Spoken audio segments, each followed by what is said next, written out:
Nah, apa semua bohong tidak boleh? Ada bohong yang ditolerir. Di antaranya kata Nabi, salasun laisa minal kadzab. Ada 3 macam bohong yang tidak dianggap bohong. Bohong tapi tidak dianggap bohong. Dusta tapi tidak berdosa. Kalau memang harus bohong, carilah bohong yang tidak dosa.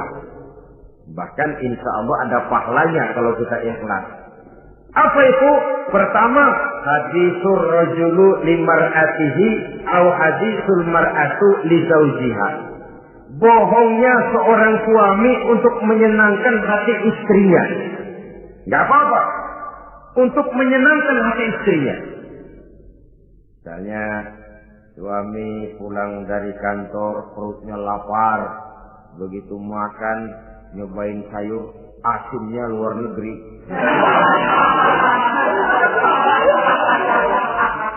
Baru dicobain sedikit suaminya udah celam-celam, melotot matanya. Istrinya negor, bang sayur keasinan ya.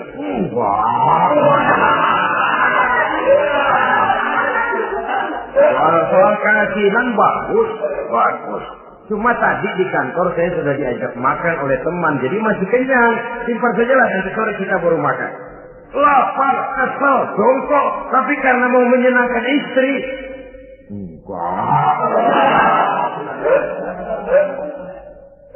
Atau sama saja dustanya seorang istri untuk menyenangkan hati suaminya. Bisa saja itu terjadi. Suaminya beli sendal buat istri. Mahal, padahal murah kena mahal. Warnanya gak enak dilihat, potongannya norak.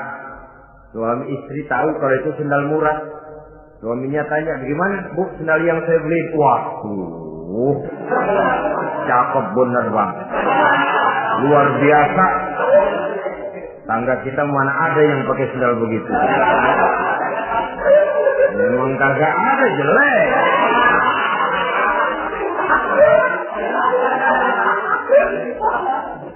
Tapi kalau waktu itu istrinya jujur, malah akan bisa menimbulkan keretakan. Bohong seperti ini termasuk bohong yang bisa ditolerir untuk menyenangkan hati istrinya atau untuk menyenangkan hati suaminya. Tapi lalu jangan dieksploitir. Jangan dieksploitir dalam arti untuk menutupi kedustaan, untuk menutupi perbuatan salahnya lalu berdusta. Menutupi perbuatan salahnya, itu yang tidak boleh. Sebab bagaimanapun ditutupi, perbuatan salah toh akhirnya akan naik juga ke permukaan.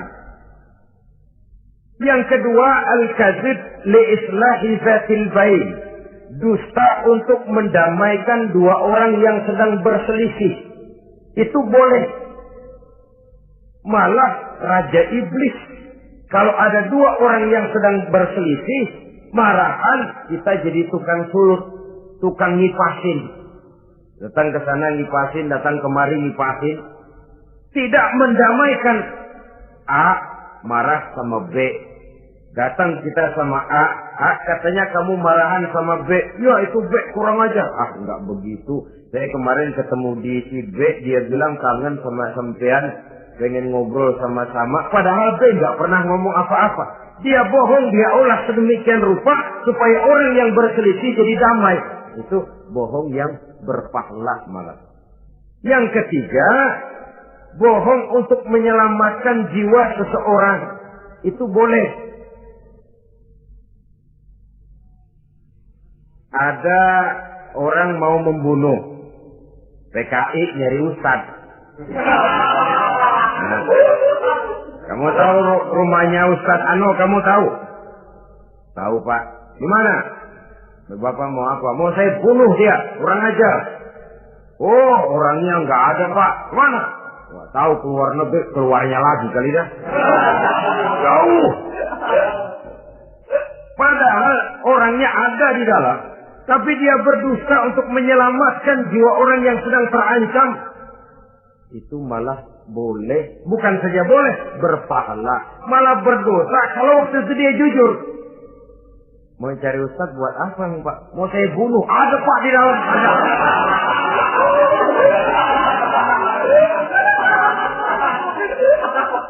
Sentimen, kalau perlu saya bantuin Pak. Ada.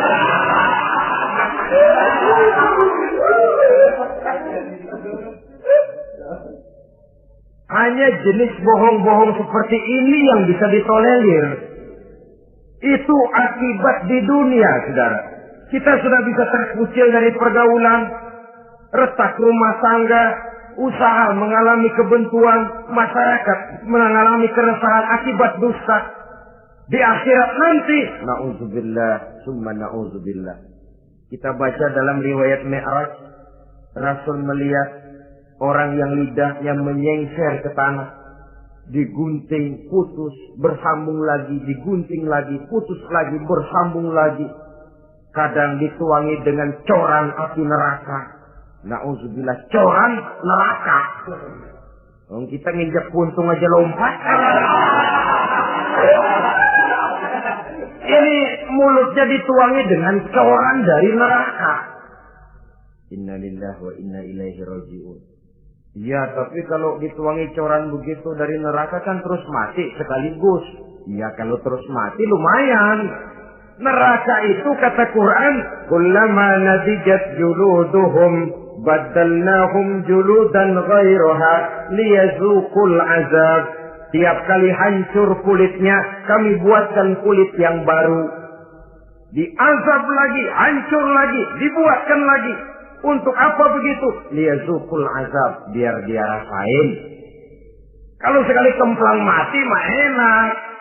Pokoknya diazab di neraka, digejrot, mati, selesai. Lumayan. Ini nggak ada matinya. Penyet, bangun lagi, kemplang lagi, persis salam cemen.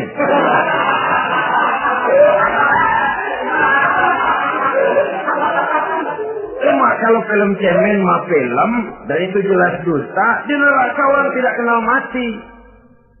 Hancur jasadnya, dibuatkan lagi, diazab lagi, dan begitu selanjutnya. Jangan lalu berhitung. Kalau dosanya kebanyakan kan malaikat Malik gemes ntar dilemparin ke neraka, kelebihan liwat.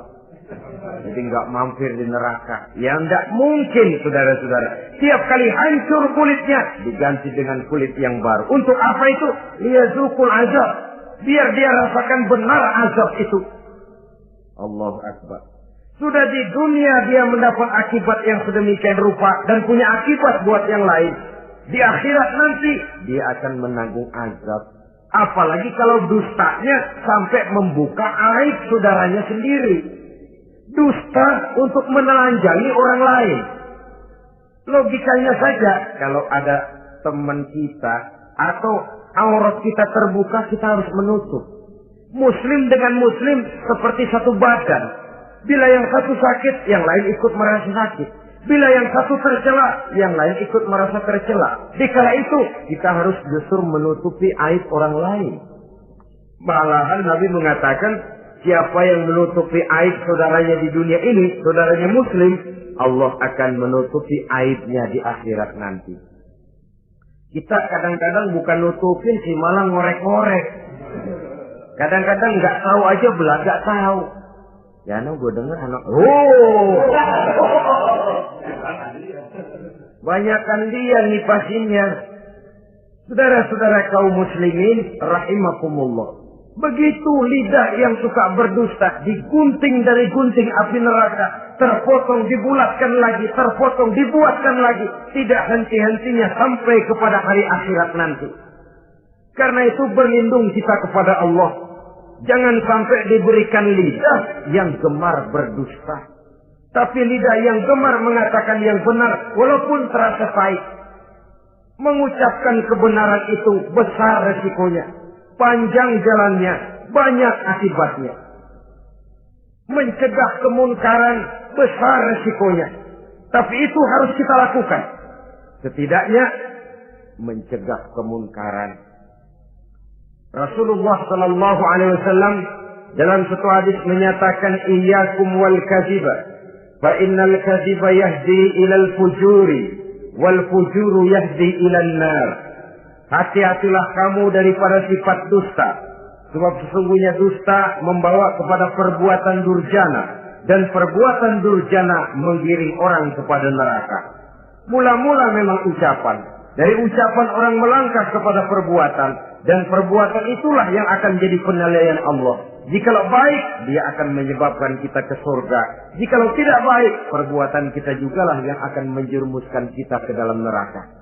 Dimulai dari suka berdusta. Akibat lidahnya gemar berdusta, perbuatannya pun merupakan perbuatan dusta. Suka pura-pura, mental munafik. Artinya hilang sifat kejujuran dalam dirinya. Apabila ini sudah melembaga dalam kehidupan seseorang, sulit dia melepaskan diri dari cengkraman dusta itu sendiri. Untuk jangka pendek di dunia ini maupun jangka panjang di akhirat nanti, dusta hanya akan membawa malapetaka bagi diri yang bersangkutan dan juga bagi orang lain. Benar kalau tadi pepatah mengatakan salamatul insan fi hifdzil lisan. Bahkan ada yang bilang kalau lidah lukai hati, kalau pedang lukai tubuh, masihkan ada harapan sembuh. Kalau lidah lukai hati, kemana obat hendak dicari? Kita tampar orang dengan tangan 2-3 hari, 2-3 jam bahkan sudah hilang bekas tamparan itu. Tapi kita tampar orang dengan lidah, dengan ucapan, seumur hidup dia akan tetap ingat. Kita bohongi orang, kapan ketemu dia ingat nih, dia nih. Nih yang kerjanya bohongin melulu. Gimana aja ada bohongnya. Kalau sudah dicap sebagai pendusta, kita memang nggak tahu, tapi tiap kita jalan orang iringi perjalanan kita. Pembohong, pembohong, pembohong.